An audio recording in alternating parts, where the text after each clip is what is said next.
ang lahat ng Indio, Mestiza, Inchik, at mga Kastilang mahina ang loob ay dapat alisin na sa mundong ito. Ang mga amang mahina ang loob ay magbubunga lamang ng mga kabataan na mga alipin. Basilio, ikaw ay natatakot? Bakit?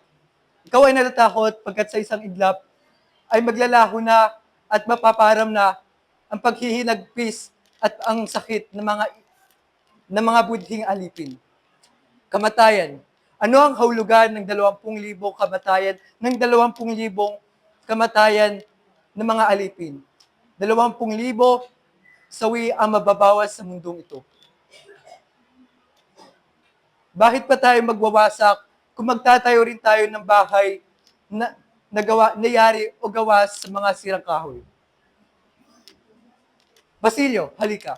May pupuntahan tayong lugar na matagal ng bulok.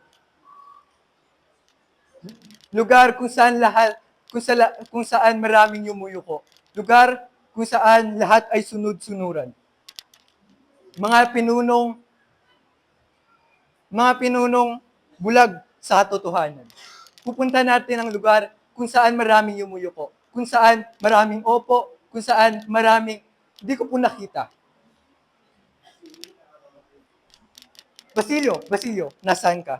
Halika, samahan mo ko at may pupuntahan tayong lugar na matagal ng mabaho. Sinong umutot? Sinong umutot? Ba't ang baho? Sino bang bababa sa lugar ng batas ay tila ay nagmistulang mabahong paninda?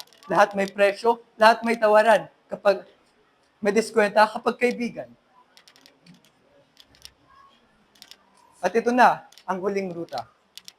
Kung saan ang mga kabataan ay tinuruang mangarap, ngunit tinuruang matakot at lumaban.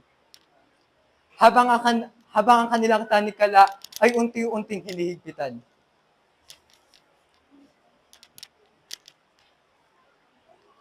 Puntahan natin ang lugar kung saan ang hustisya ay nakadepende sa kapal ng iyong bulsa. Bayad dito, bigay doon. Bigyan mo ng ganito, makakalusot ka. Bigyan mo ng ganyan, makakalaya ka. Hustisya, para lamang yan sa mga makakapal ang bulsa. Ako, si Simon, mahilig sa kape.